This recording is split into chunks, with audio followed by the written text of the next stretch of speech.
another nail in my coffin. Hey everybody, it's me, your friendly neighborhood Uncle Pete, and this is my series, Nails in a Coffin, where we learn that with great kills, there must also come great nails. Welcome back to my channel. Last week I started covering a new franchise with Adam Green's Hatchet, and that movie had an overall average of 1.82 nails in a coffin. Today we're going to find out how the victims in that sequel fare with my Nails in a Coffin. There's a lot more kills in this one, so there's really not a lot of time to waste. We got to get nailing. Real quick, please consider hitting that subscribe button, notification bell. I do put out a new Nails in a Coffin video every single Friday. And every Wednesday, I alternate between a debate series with my buddy Carlin and my Let's Nail This series, which you actually can be part of. I'll put some cards up here for you to check out. That'd be really awesome. If you do so, really appreciate it. Thanks. Well, I think that should wrap things up. We got a lot of nailing to do, so let's get started. This movie picks up right after the original Hatchet left off. So we have Victor Crowley holding Mary Beth out of the water. He's screaming at her. She's screaming in terror. Mary Beth is now played by the beautiful Danielle Harris. She was able to get Victor Crowley off of her when she sticks her thumb in his eye and he drops her. So we then see her like wading in the water trying to figure out what to do. She's looking for Victor Crowley. She's surprised by Jack Cracker. We saw him in the first movie. He helps her out of the water and takes her back to his shack so, you know, he can see what's going on with her and try and help her out. Back at Jack's place, he's asking Mary Beth why the heck she was in the swamp. Because he tells her that people keep wanting to visit the swamp to see the legend of Victor Crowley, only to never be seen or heard from again.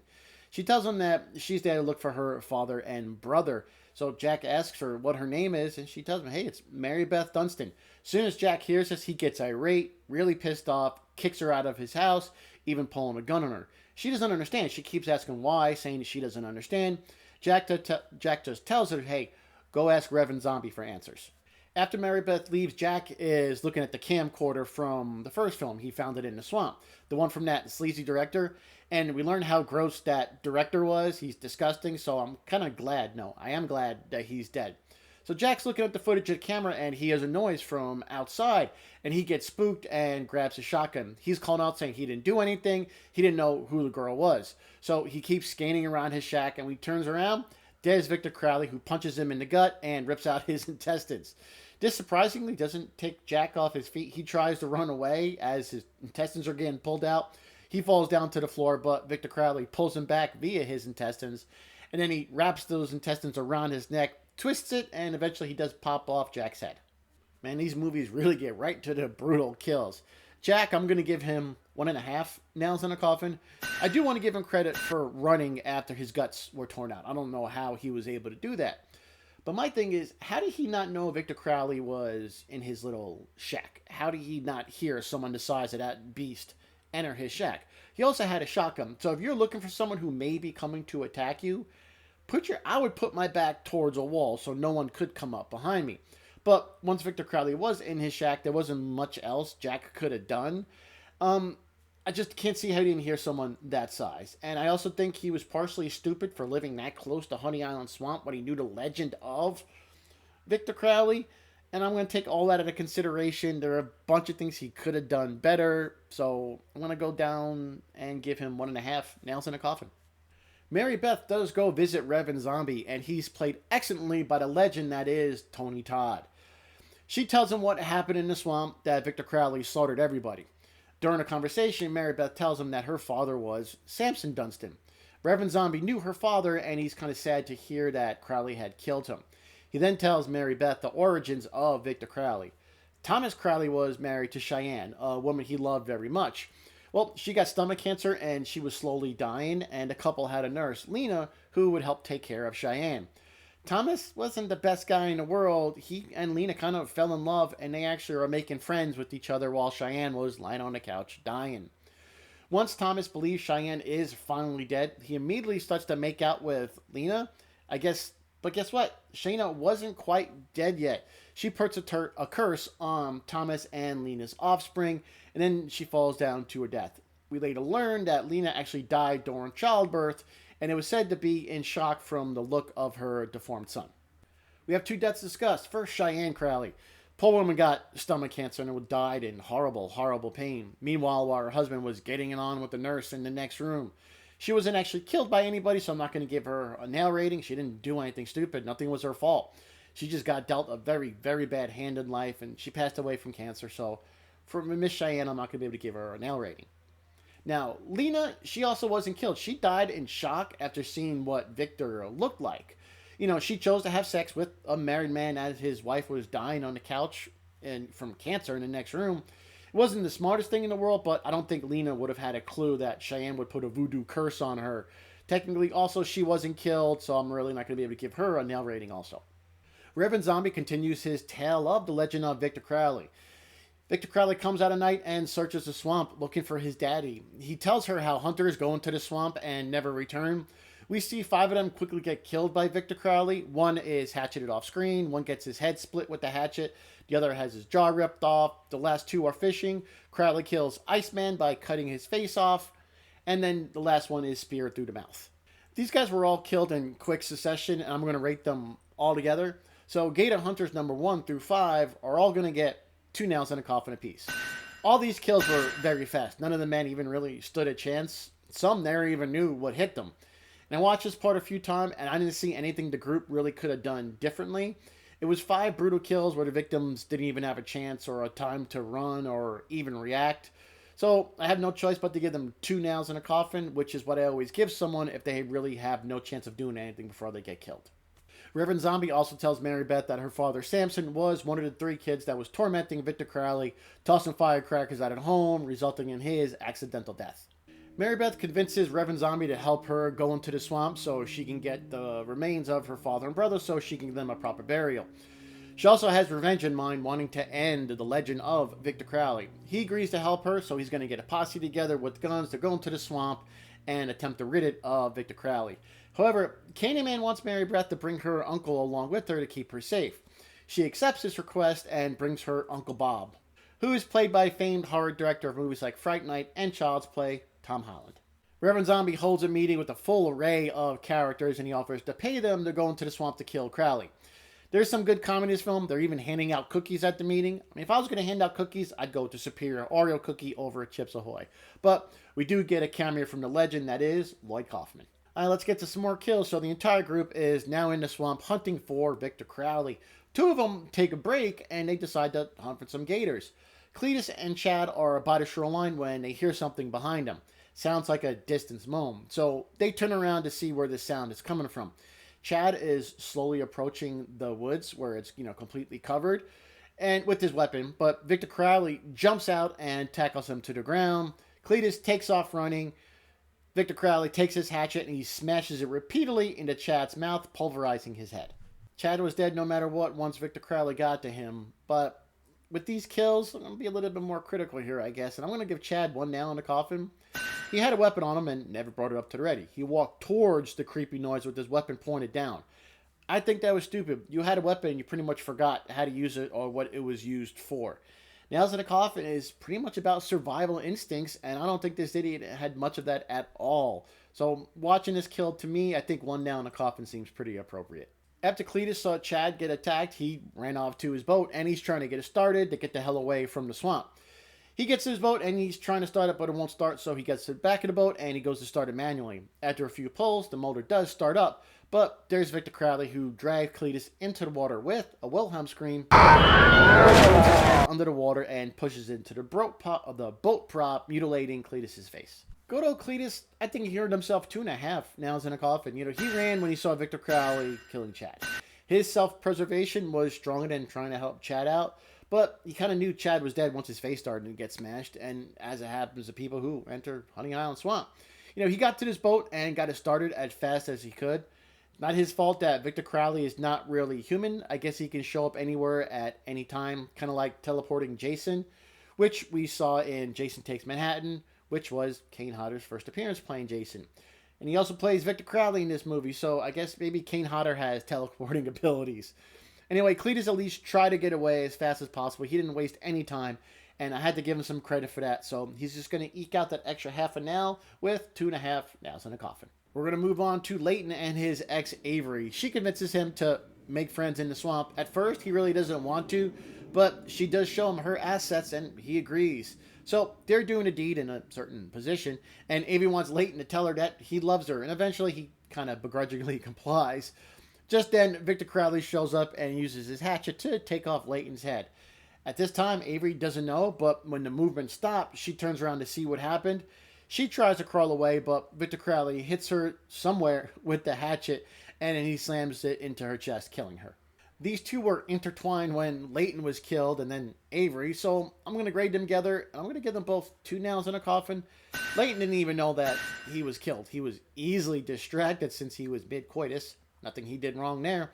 I'm not going to take the points for them away for having sex in a swamp. Not my first choice or any choice of locations for sex, but I'm not going to be mad at him really.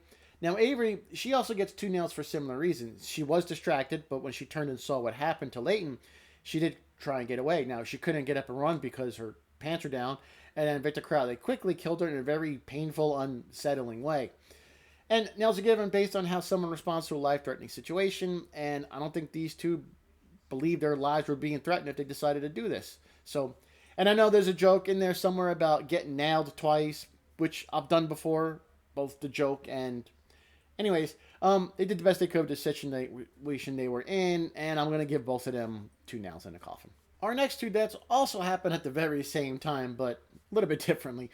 Vernon with the rifle and John with the shotgun are out in the swamp hunting for Victor Crowley.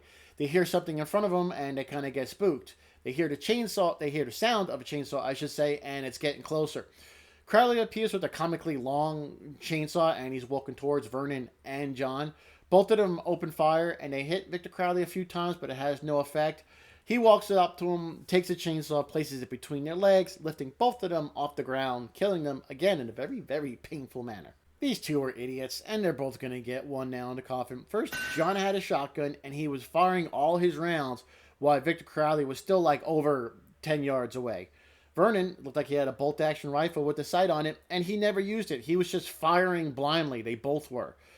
They wasted all their ammunition, and the closer he got, they never moved away or tried to get away or do anything. And yeah, this was easy to rate. They both just stood there as the chainsaw went between their legs. Yeah, no doubt about it. These two morons are going to get 1 nail in the coffin. The kills keep coming, and Justin, Sean's twin from the first movie, is hiding in Victor Crowley's house, that's in the swamp. He's in the closet trying to, knock spiders off of him. Now, somehow Crowley was in the closet with them, and he busts through. Justin tries to get away, but Crowley throws the hatchet into Justin's back, slamming him into the wall. He can't move, and he's screaming for help, but Crowley slowly approaches him with the gas-powered sander from the first movie and uses it on the back of Justin's head till his brains are showing, and he's now dead. Justin earned himself 1 nail in a coffin. I don't think hiding in the closet was the best option for him. Getting the hell out of Dodge was the best option for him. He knew Victor Crowley was out there, and he chose to hide in the closet of the abandoned house where Victor Crowley lives. That is stupid as hell. It's the last freaking place to hide from Victor Crowley. At least some of the others that I gave more than 1 nail in a coffin to, they weren't 100% sure if Victor Crowley was real, but this idiot knew. Mary Beth told him so. It was stupid, and when you're stupid, I'm always going to give you 1 nail in the coffin. After Victor Crowley kills Justin, he crashes through the wall, which knocks Uncle Bob down.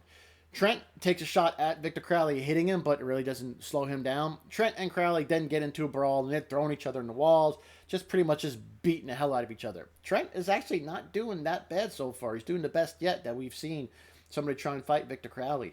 So they're still fighting. Eventually, Crowley was able to kick Trent's leg, breaking it in half. He then places Trent's mouth on the edge of a table, kicks his head, severing the top of his head in a pretty cool special effect. Finally, a kill where someone was able to fight back. Trent, I'm going to give him 3 nails in a coffin. He put up a decent fight, considering he was going up against this unkillable monster. Trent even gave him some good shots, and even though he was greatly overpowered by Victor Crowley. By far, the best a victim in this franchise has done yet against this behemoth. He kept fighting until the very end. Only a couple of kills left, and up next is Uncle Bob. He's now locked in the house while Reverend Zombie is holding Mary Beth outside. Victor Crowley walks into the hallway and faces Uncle Bob. He turns around and sees the giant killer standing before him. He puts up his fist and he tells Crowley to come on. He charges at Uncle Bob, and then we see Reverend Zombie outside with Mary Beth. We don't see exactly how Bob was killed. We just see loads of blood splashed out through the window. Even though Uncle Bob is not as cool as someone, I should say, Uncle Pete, He still did well in this movie, and I'm going to give Uncle Bob 3 nails in a coffin. He went to the swamp to protect Mary Beth. That was his full reason for being there. At this time, he had no weapon on him, and he was face to face with the monster. He probably knew his time was up, but damn it, he was going to protect Mary Beth. He had no fear, and all he had was his fists, and for him right now, that was good enough. That takes the courage and attitude will take you very far with nails in a coffin, and yeah, he earns a very solid, respectful 3 nails in a coffin. Only one more death to go, and Candyman's time is up. You know, he thought the curse would be over once Victor Crowley killed all those who were responsible for his death. He thinks Crowley is gone, and the swamp is his now. Mary Beth threatens to tell everybody what Reverend Zombie did, and he's like, yep, not gonna happen. He's about to shoot her, but she tells him that he got something wrong. Uncle Bob was just her father's best friend. Her biological uncle, who was there when Samson was torturing Victor Crowley, died when she was a kid. So this proves Zombie's theory was all bullshit.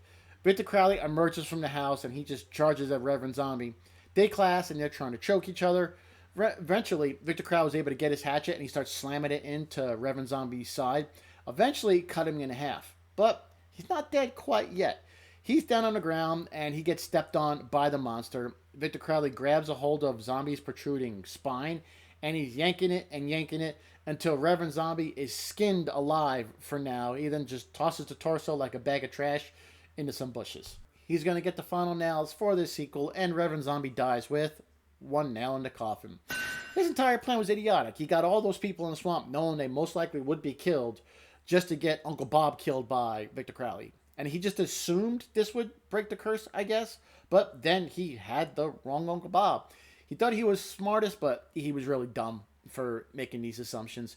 He also kind of ran at Victor Crowley when he walked out of the house instead of using his gun. Yeah, I think he was dumb in his whole plan and everything. He put himself in this position, got himself killed because he wanted to run the swamp to do tours. Pretty stupid, and I'm going to give him 1 nail in the coffin. Only Mary Beth is left, and Victor Crowley killed Reverend Zombie. Mary Beth runs at him and hits him right in the center of the head with the hatchet. This knocks him down to the ground. Mary Beth gets on top of him and repeatedly hits him in the face over and over again with the hatchet.